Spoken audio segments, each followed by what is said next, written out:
Astagfirullah.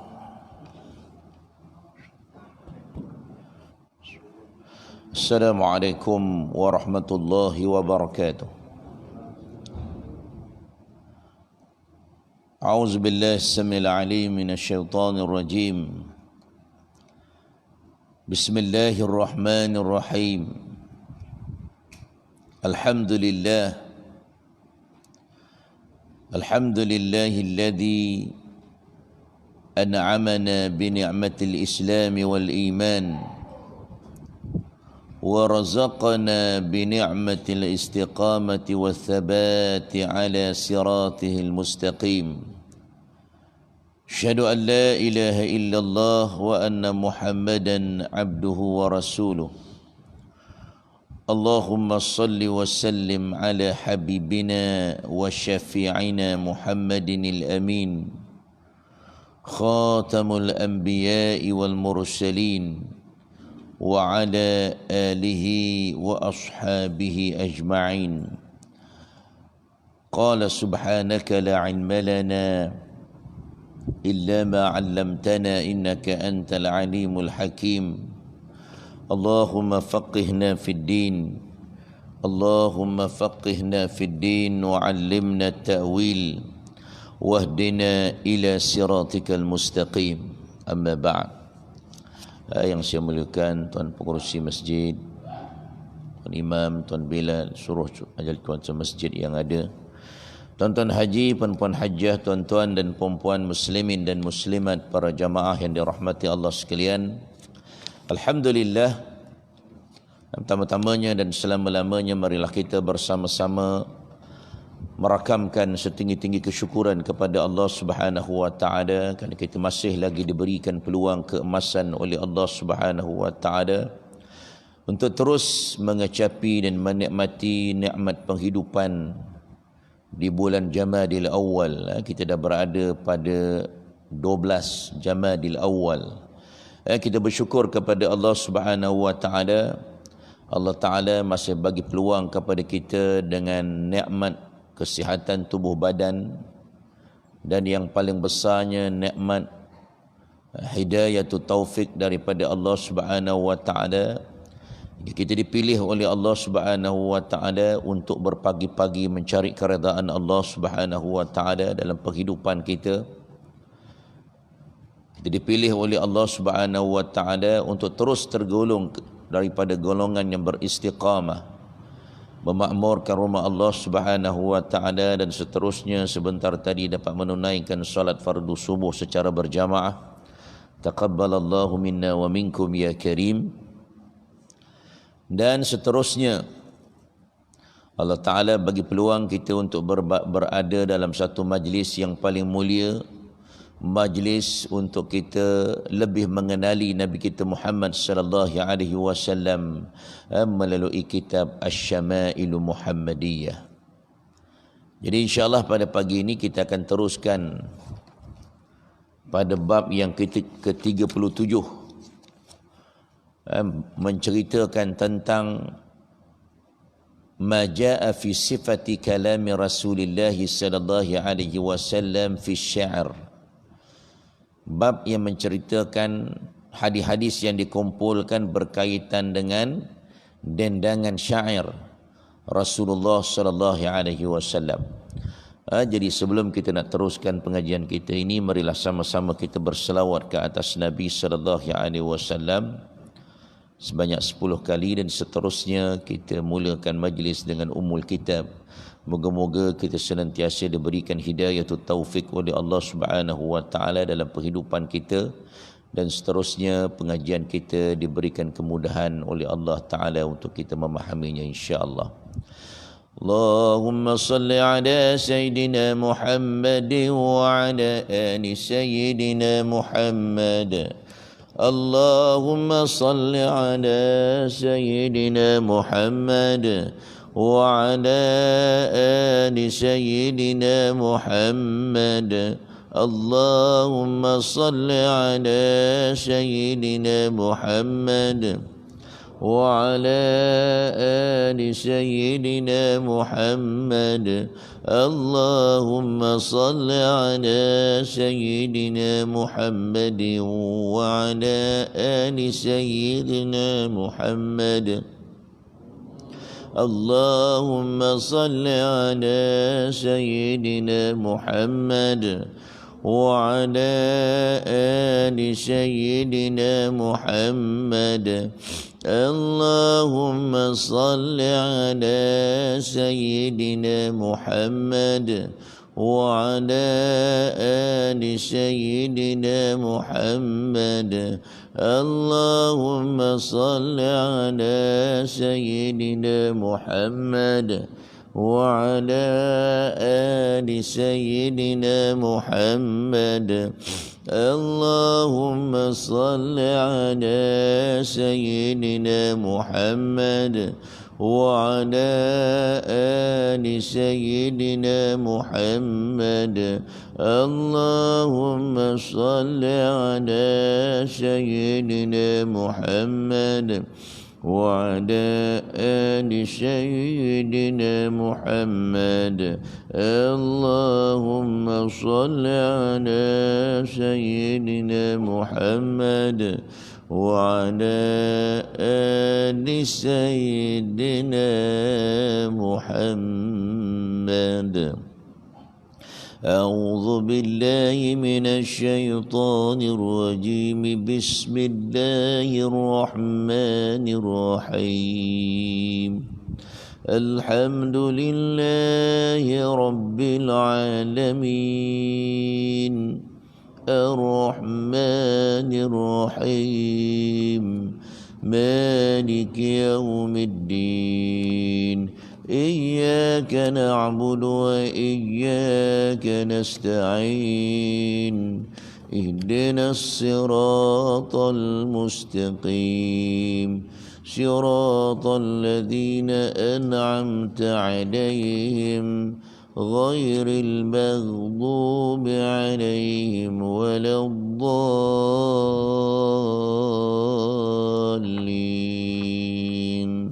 آمين.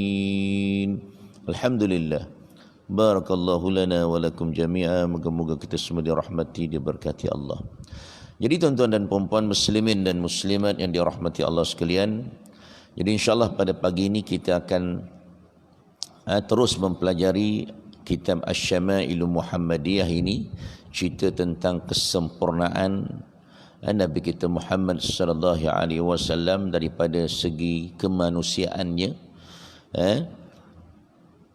Pada pagi ini kita mempelajari bab yang ke-32, hadis-hadis yang dikumpulkan yang menceritakan tentang dendangan syair Rasulullah sallallahu alaihi wasallam. Cuma kita nak kena bezakan dalam bahasa kita syair ni macam mana?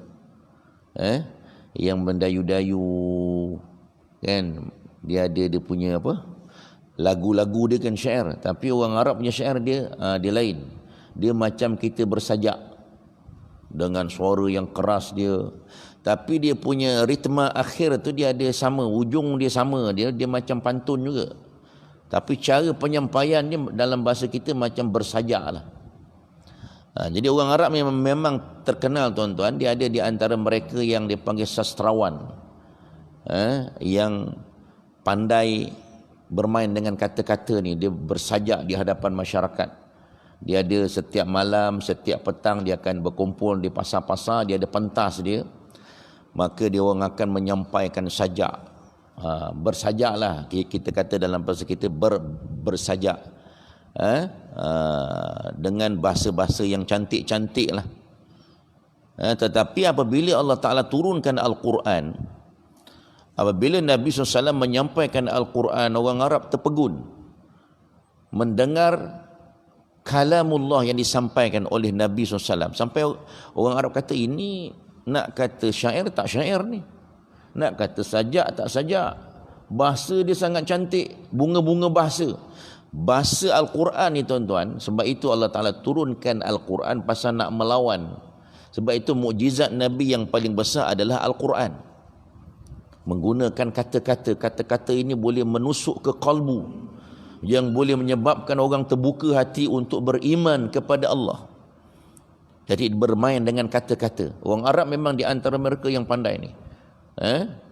Yang setiap pagi, petang, malam dia ada duduk kat pentas ni bercakap tentang sesuatu lah. Tentang alam, bercakap tentang manusia, bercakap tentang binatang, macam-macam.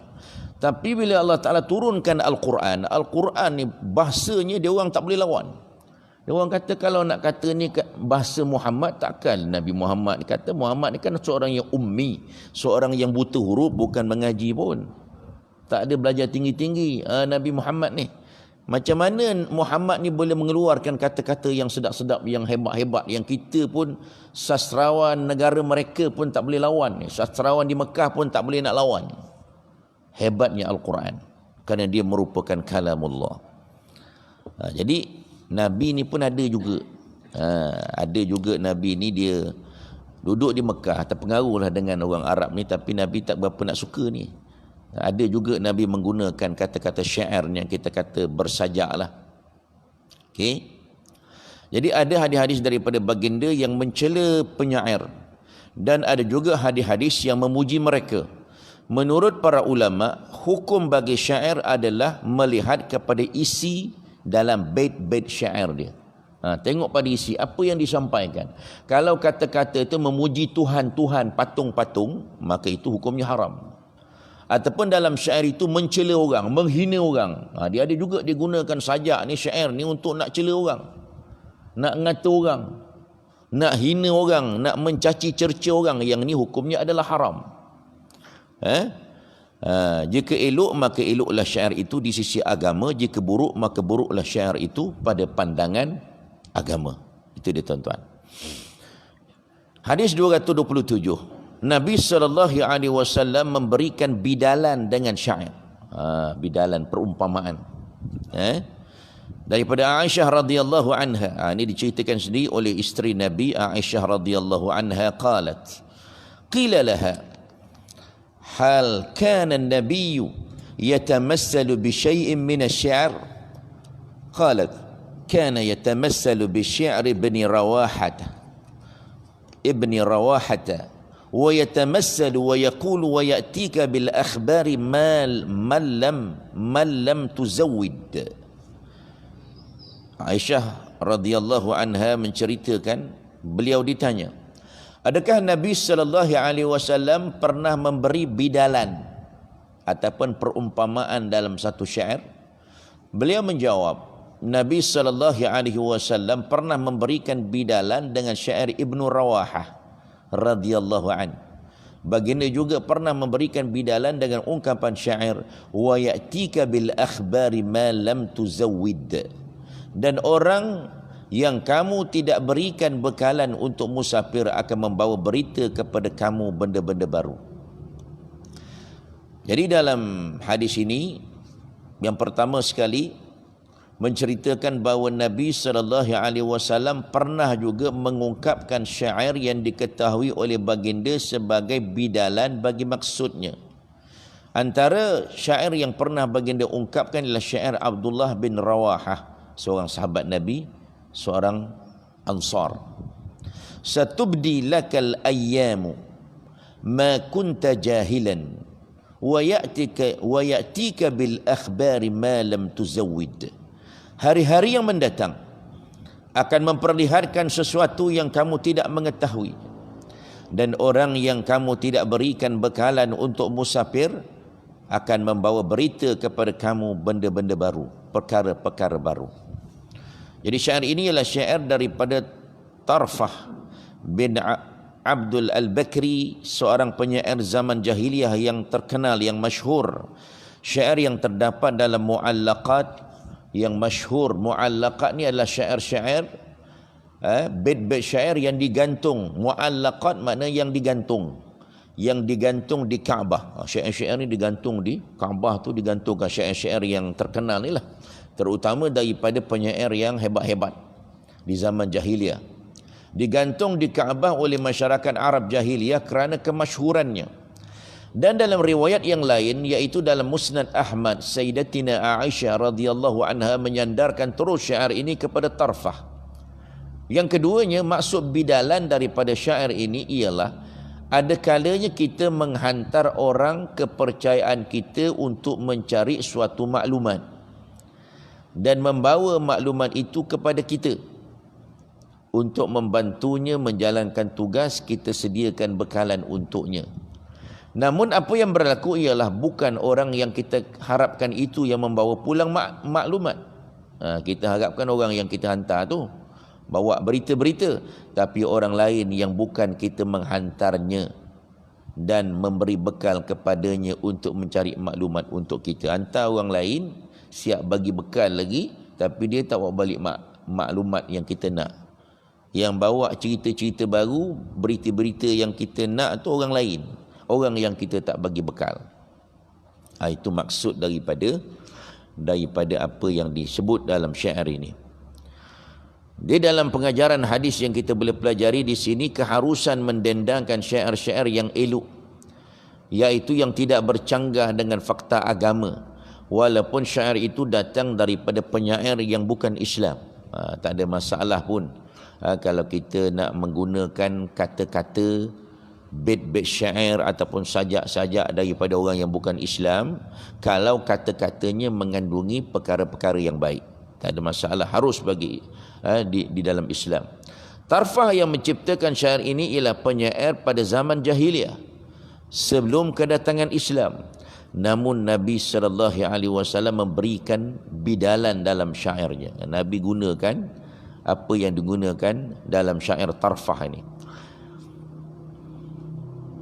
Yang keduanya, keharusan memakai bidalan ataupun perumpamaan yang elok, sama ada yang datang daripada individu tertentu atau yang diwarisi daripada orang-orang tua, untuk menguatkan maksud ucapan kita, asalkan perumpamaan itu tidak bercanggah maksud dengan fakta agama.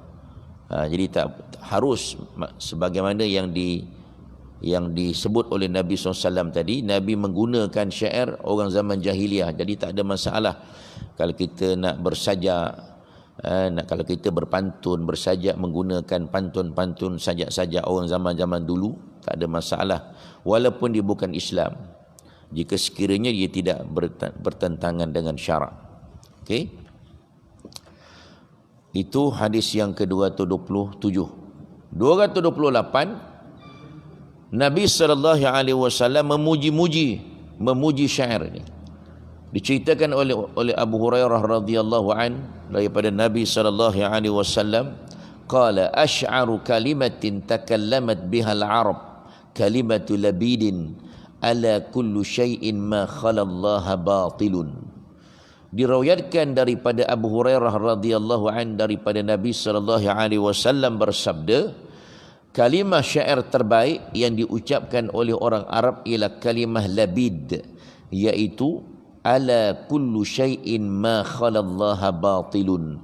Ketahuilah segala sesuatu yang lain daripada Allah adalah batil, iaitu akan musnah. Ini kalam yang baiklah daripada orang Arab, kalam labid ni. Dia kata, ketahuilah kita bahawa segala sesuatu yang lain daripada Allah semuanya batil, semuanya tak betul, semuanya akan musnah, semuanya tidak kekal. Yang kekal yang datang daripada Allah Subhanahu wa taala. Ini kata labid. Labid ni orang Islam, dia menggunakan syair dia. Jadi tak ada masalah nak bersyair, nak bersajak.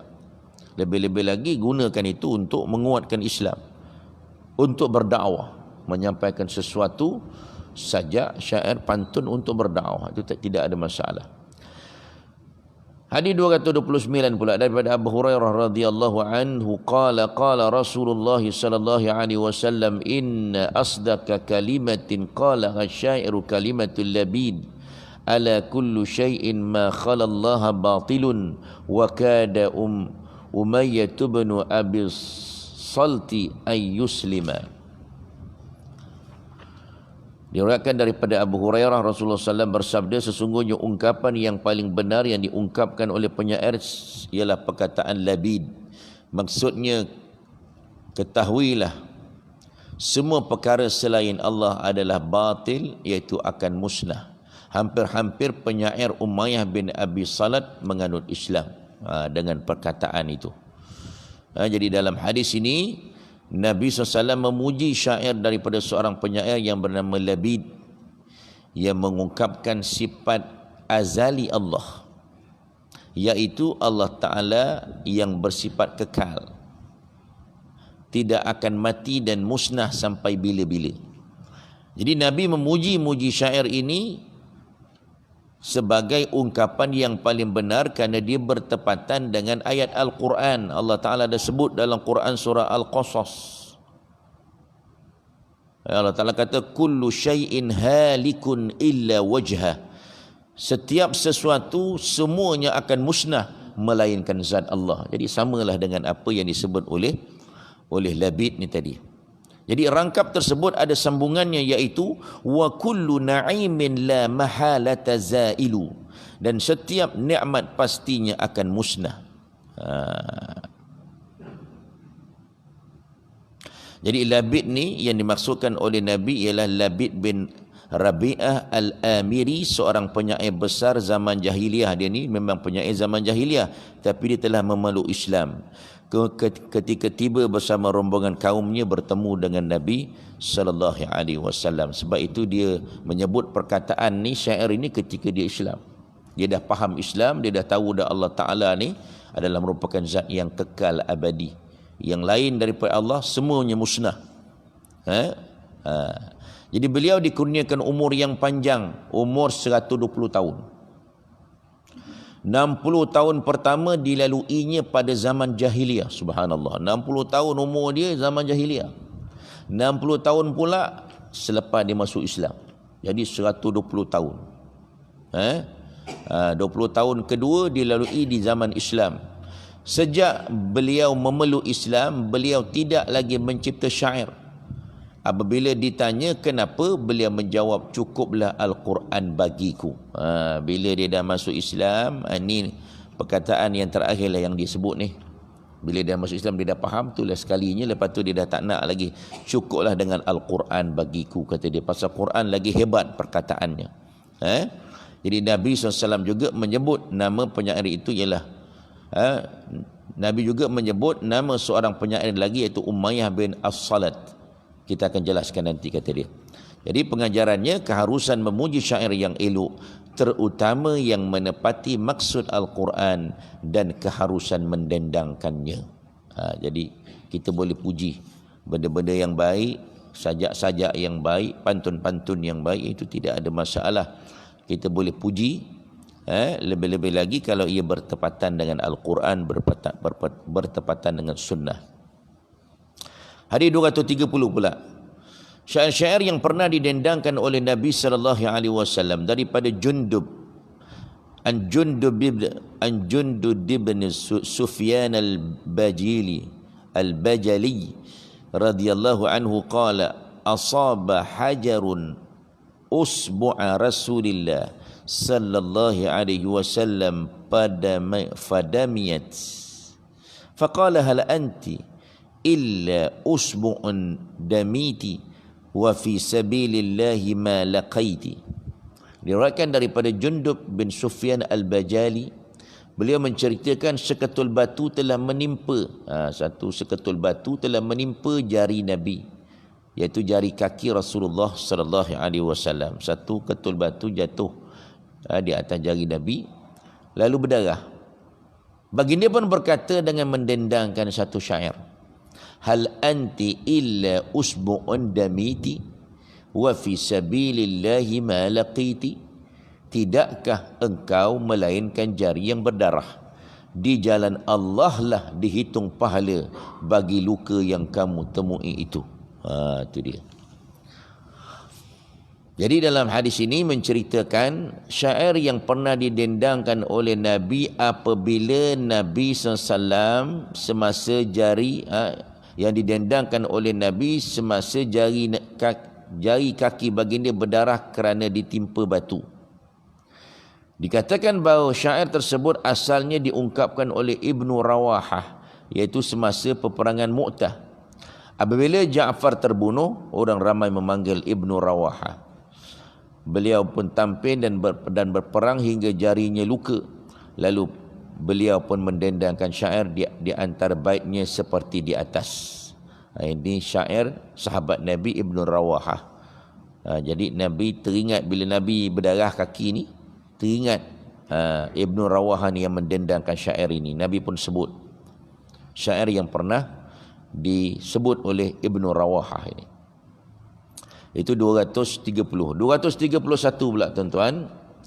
Daripada Barra' bin Azib radhiyallahu anhu qala lahu rajulun afarartum an Rasulillah sallallahu alaihi wasallam ya Aba Umarata faqala la wallahi ma walla Rasulullah sallallahu alaihi wasallam walakin walla sar'anun nasi talaqathum hawazin bin nabli wa Rasulullah sallallahu alaihi wasallam ala baghlatihi wa Abu Sufyan bin Haris bin Abdul Muttalib akhizun bilijamiha wa Rasulullah sallallahu alaihi wasallam yaqul ana an-nabiyyu la kadhibun la kadhib ana ibn Abdul Muttalib.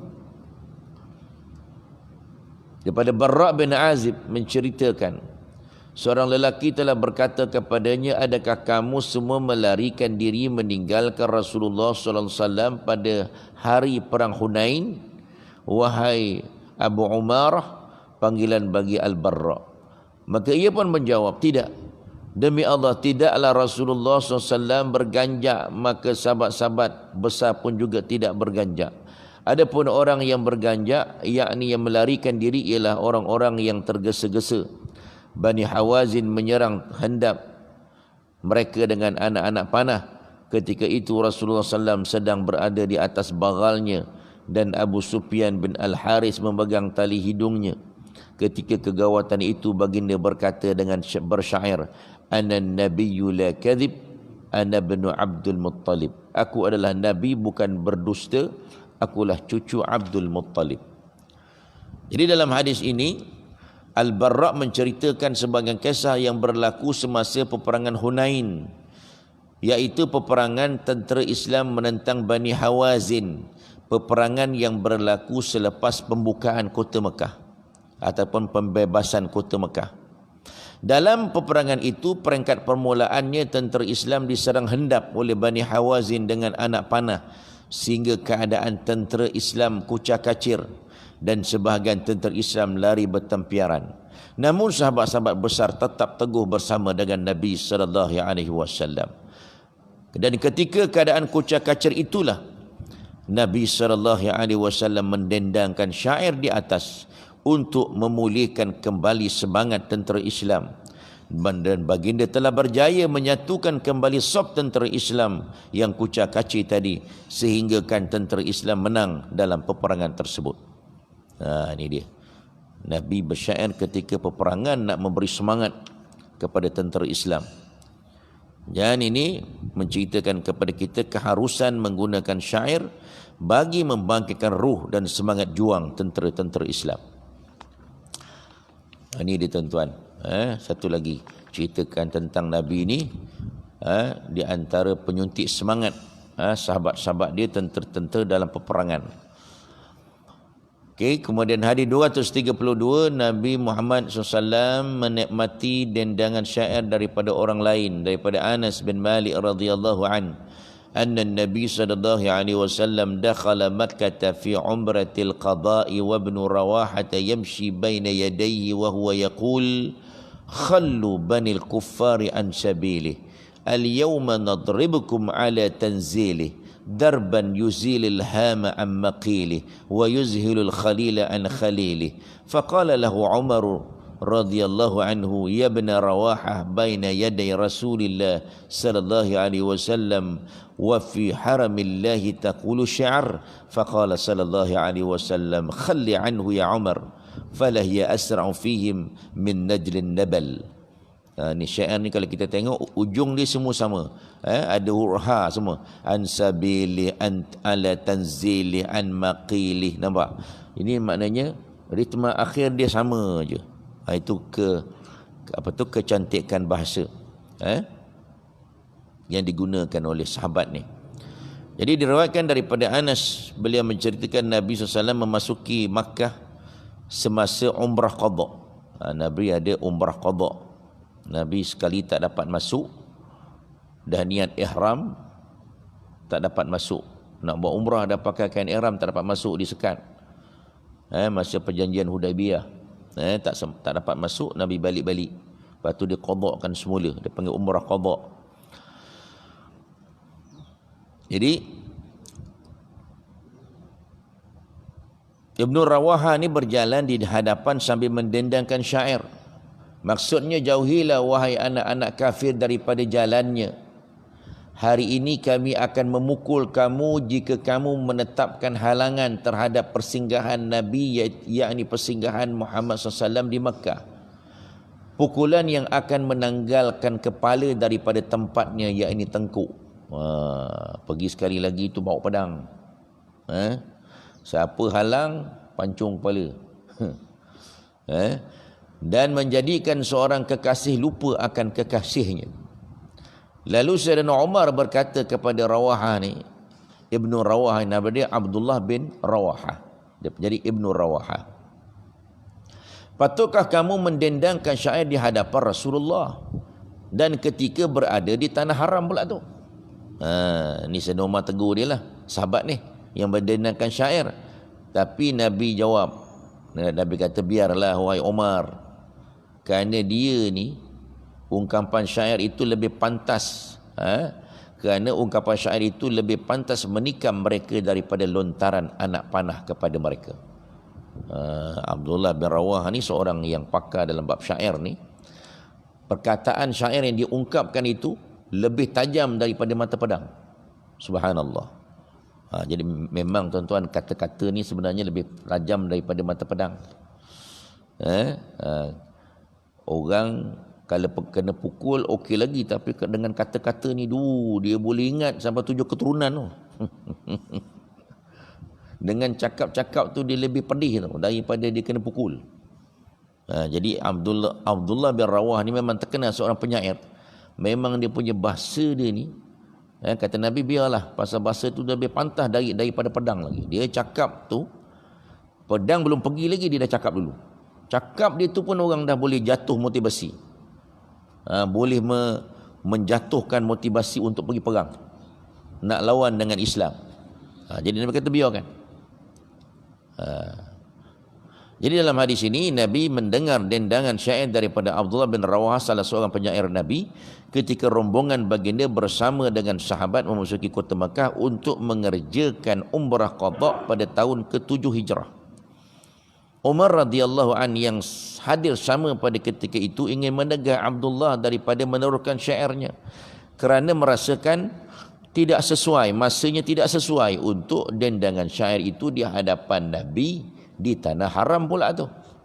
Namun baginda SAW menasihati Umar agar membiarkannya kerana ungkapan syairnya lebih cepat menusuk hati orang-orang kafir Quraisy daripada panahan anak panah.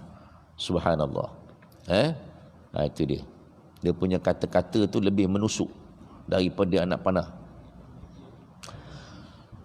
Jadi dalam hadis ini kita boleh pelajari keharusan mendengar dendangan syair daripada orang lain dengan syarat syair itu ialah syair yang baik. Namun syair yang tidak baik tidak harus didengari dan dinikmati, sebagaimana tidak harus mendendangkannya. Tapi kalau syair-syair yang tak baik, mengata orang, mencaci, maki hamun orang, yang ni tak boleh, hukumnya haram.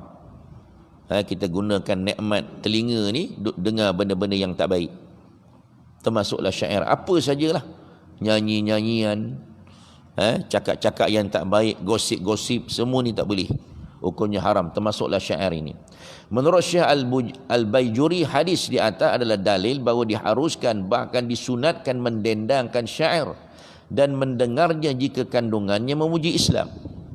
Kandungannya mendorong manusia mentaati Allah dan seumpamanya, yang tu tak ada masalah. Lebih-lebih lagi hukumnya sunat, kata dia, kalau kita mendendangkan sajak, syair, pantun ni boleh bergalakkan orang supaya beramal dengan Islam. Yang tu bagus, memang digalakkan oleh Nabi dan dapat pahala pula. Yang kedua, keharusan ataupun galakan menggunakan syair ini sebagai satu medium dakwah. Medium dakwah kita. Salah satu cara untuk kita menyampaikan dakwah daripada sajak, daripada pantun. Bukan dengan cara berceramah bagi tazkirah je. Ada orang yang suka dengan pantun. Kan kita orang Melayu suka kan dengan pantun ni.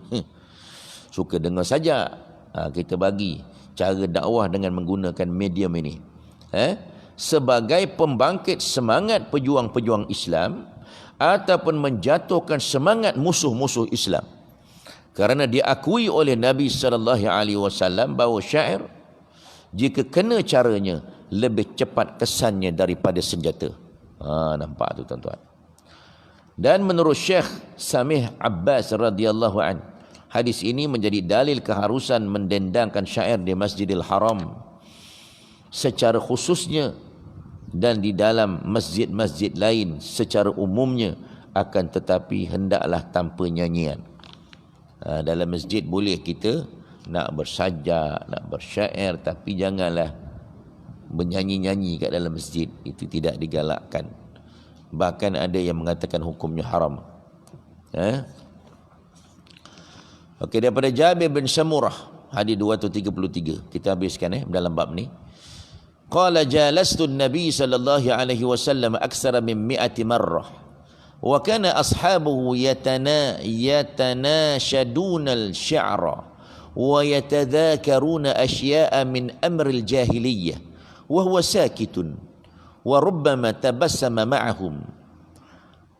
Jabir bin Samurah menceritakan, aku duduk bersama dengan Nabi ni lebih pada 100 kali. Seorang sahabat, dia senantiasa mendampingi Nabi. Dia kata lebih daripada 100 kali lah aku ikut Nabi, duduk bersama-sama dengan Nabi. Sahabat-sahabatnya saling mendendangkan syair di hadapannya dan saling bercerita mengingati beberapa kisah silam daripada zaman jahiliah. Sedangkan Nabi senyap sahaja, tidak menyampuk pun, dan kadang-kadang baginda turut tersenyum bersama mereka. Jadi dalam hadis ini menceritakan betapa mesranya Nabi ini bersama sahabat-sahabat dia, iaitu baginda selalu melayani mereka, termasuk mendengar syair-syair yang mereka dendangkan, cerita-cerita silam yang mereka cerita zaman jahiliah. Ada kala baginda mendengar tanpa menyampuk, dan ada kala baginda tersenyum mendengar cerita-cerita ni. Hadis ini menunjukkan keharusan mendengar dendangan syair yang elok, sekalipun syair itu kisah-kisah silam pada zaman jahiliah. Jadi tak ada masalah. Walaupun zaman jahiliah, tapi cerita-cerita yang baik itu tidak ada masalah, yang memberikan pengajaran. Kemudian seterusnya ada dua lagi hadis.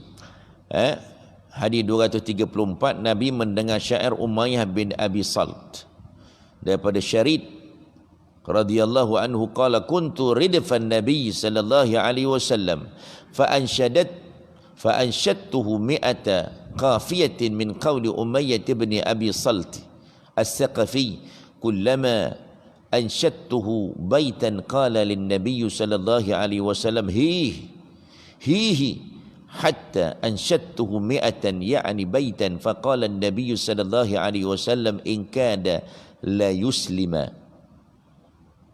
Syarid menceritakan, aku berada di belakang Nabi SAW di atas seekor binatang tunggangan. Lalu aku mengalunkan untuknya 100 bait syair daripada syair Umayyah bin Abi Salt al-Thaqafi.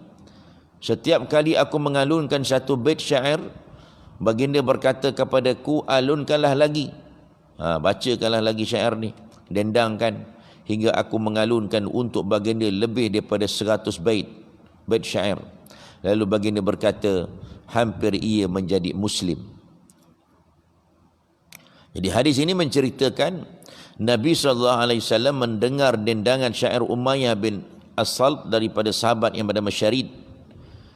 Baginda begitu asyik mendengarnya hingga baginda minta ditambah syairnya, hingga Asy-Syarid mendendangkan 100 bait syair.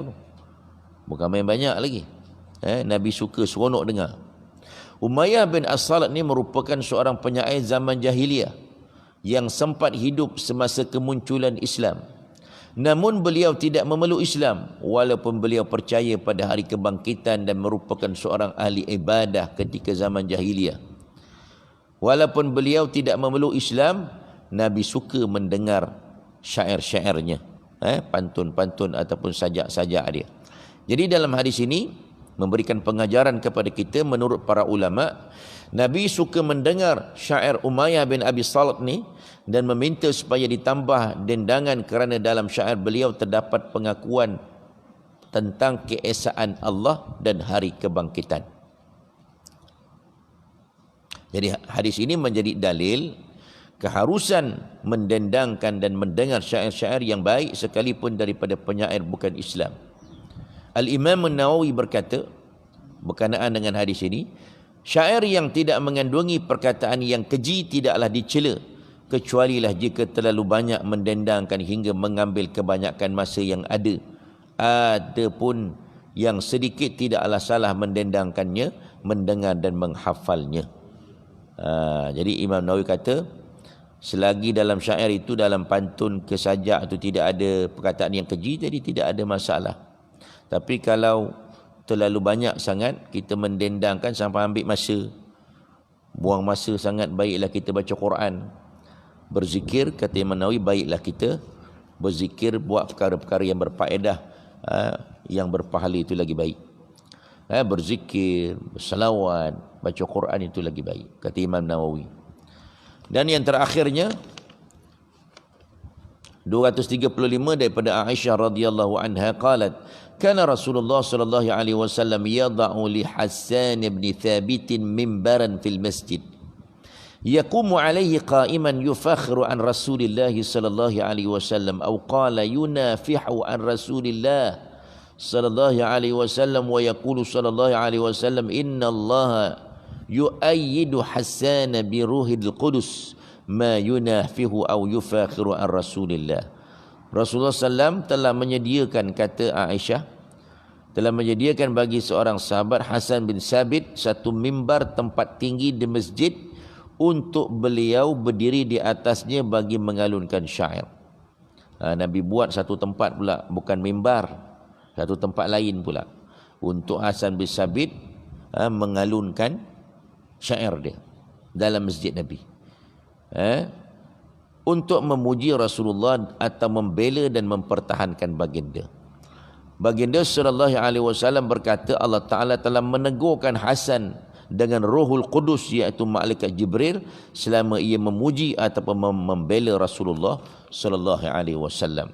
Di dalam hadis ini menceritakan tentang salah seorang penyair Nabi yang disediakan mimbar khusus untuk beliau di dalam masjid mendendangkan syair yang memuji Nabi SAW dan membela baginda, iaitu seorang sahabat yang bernama Hasan bin Sabit.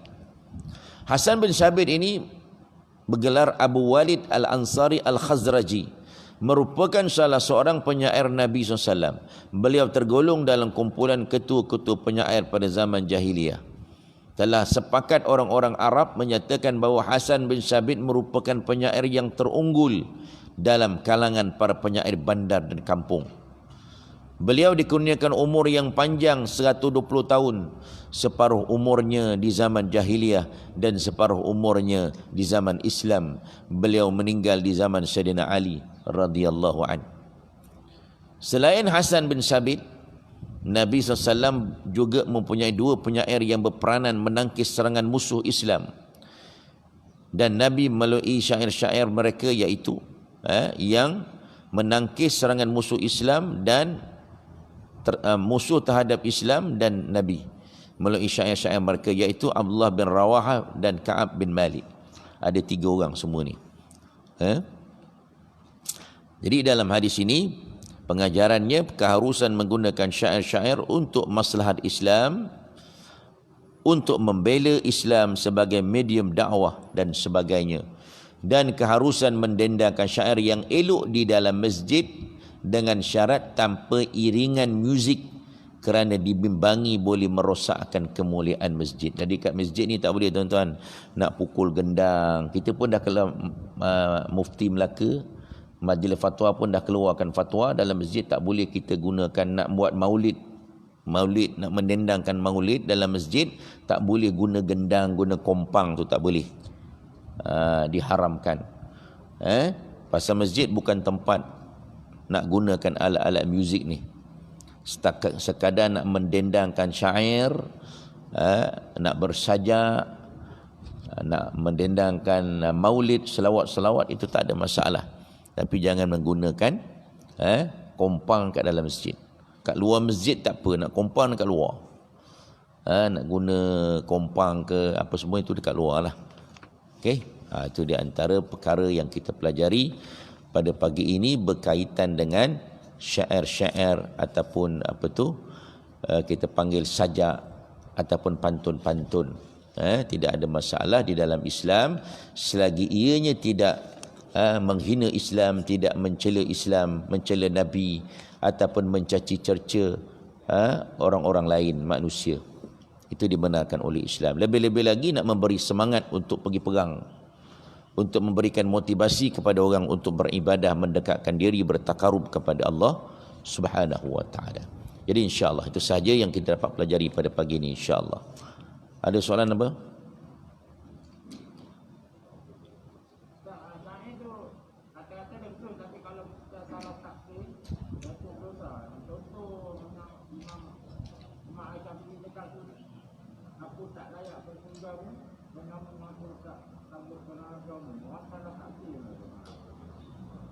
Salah tafsir.